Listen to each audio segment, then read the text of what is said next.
जय हिंद दोस्तों, स्वागत है आपका एक बार फिर T4 टीचर की ऑनलाइन मैथ क्लास में। दोस्तों, इससे पहले की वीडियो में हमने लघुत्तम समापवर्तक को जाना और इस वीडियो में हम महत्तम समापवर्तक के बारे में जानेंगे। समापवर्तक की परिभाषा, महत्तम समापवर्तक की परिभाषा दोनों क्या है और महत्तम समापवर्तक से किस तरह के क्वेश्चंस पेपर में पूछे जाते हैं, उनका लेवल क्या रहता है, इस वीडियो में आप जानेंगे। सबसे पहले शुरू करेंगे महत्तम समापवर्तक की परिभाषा। जैसा कि नाम से ही स्पष्ट हो रहा है, महत्तम यानी महान यानी बड़ा, बड़े से बड़ा, और समापवर्तक यानी समान अपवर्तक। अब ये अपवर्तक अलग शब्द है जो आपने शायद सुना नहीं होगा या आप इसका मतलब नहीं जानते होंगे कुछ लोग। अपवर्तक समझ लीजिए। अपवर्तक यानी किसी संख्या से छोटी वह संख्या जिससे उस संख्या में पूर्णतः भाग चला जाए। यानी कि मान लीजिए 8 कोई संख्या है। अब इस 8 से छोटी कौन सी संख्या होगी जिससे इस संख्या में भाग दिया जा सकता है और भाग पूरी तरह से चला जाए। ऐसी कितनी संख्याएं होंगी? एक तो स्वयं 1 होगी, 1 से भाग देंगे 8 में चला जाएगा। इसके बाद 2 से चला जाएगा, 2 चौके 8। क्या 3 होगी? बिल्कुल नहीं होगी, 3 से भाग नहीं जाएगा। 4 होगी, 5 नहीं होगी, 6 नहीं होगी, 7 नहीं होगी, फिर 8 होगी। अब 8 के बाद कौन सी होगी बताइए? 8 के बाद कोई सी नहीं होगी, क्योंकि 8 से बड़ी संख्या से 8 में कैसे भाग जाएगा। तो इससे क्या पता चल रहा है कि अपवर्तक किसी संख्या का सबसे बड़ा अपवर्तक वह संख्या स्वयं होती है। देखिए, 8 का सबसे बड़ा अपवर्तक कौन सा है? ये सबसे बड़ा, ठीक है। सबसे छोटा कौन सा है? ये। तो अब इससे 2 नियम तो हम यही बना लेंगे कि सबसे बड़ा किसी संख्या का सबसे बड़ा अपवर्तक वह संख्या खुद होती है और सबसे छोटा अपवर्तक 1 होता है हर संख्या का, ठीक है। तो ये हो गई अपवर्तक की बात। सर, आप अपवर्तक क्यों समझा रहे हो? अपवर्तक इसलिए समझा रहा हूं कि यदि मैं कहूं कि आपसे 8 का अपवर्तक क्या है, तो 8 के 4 अपवर्तक हैं। पर मैं यदि आपसे कहूं कि 8 और 10 का सबसे छोटा और सबसे बड़ा अपवर्तक कौन सा होगा, तो मैं पृथक निकाल लूंगा। 8 का और 10 का। 8 का सबसे छोटा अपवर्तक 1, 10 का सबसे छोटा 1, तो मैं कह दूंगा कि दोनों का सबसे छोटा अपवर्तक 1 होगा। पर सबसे बड़े से बड़ा इसलिए ऐसे निकालेंगे। बड़े से बड़ा 8 का तो 8 ही होता है और 10 का भी 10 होता है, ठीक है। तो दोनों का क्या हो जाएगा? इसका 8, इसका 10, लेकिन दोनों का अलग अलग आया। उभयनिष्ठ कैसे निकालेंगे? तो उभयनिष्ठ निकालने के लिए अब ये महत्तम समापवर्तक हो जाएगा, अपवर्तक नहीं, ये महत्तम, क्योंकि हम बड़े से बड़ा निकाल रहे हैं। बड़े से बड़े अपवर्तक को ही महत्तम समापवर्तक कहते हैं। क्लियर है? अब कैसे निकालते हैं वो समझ लो। चलो 8 और 10 का ही बता देते हैं। चलो 8 और 10 का महत्तम समापवर्तक निकालने के लिए महत्तम समापवर्तक, मासा यानी महत्तम समापवर्तक, लासा यानी लघुत्तम समापवर्तक। वह लघुत्तम समापवर्तक होता है ना, और ये वर्तक होता है, ठीक। तो 8 और 10 का निकालने के लिए सबसे पहले क्या करेंगे? छोटी संख्या से बड़ी संख्या में भाग देंगे। ये मैं भाग विधि से आपको बता रहा हूं।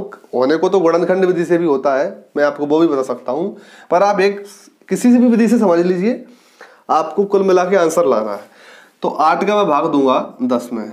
कितनी बार गया? 8 एकम 8, एक बार गया, घटा दो, 2 बचे।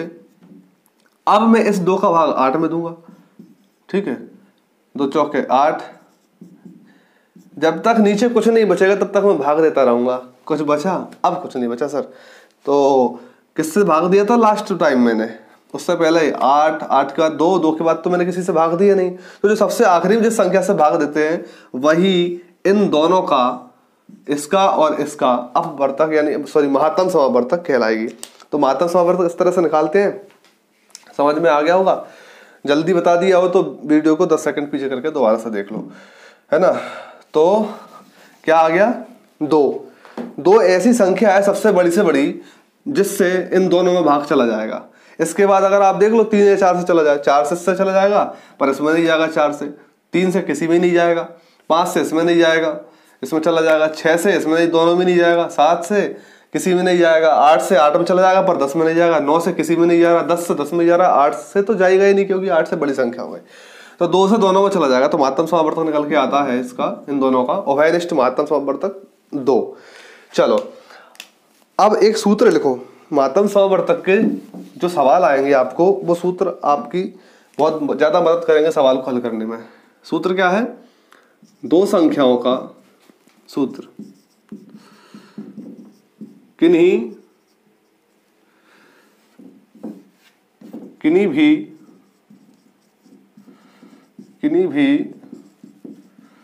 दो संख्याओं का गुणनफल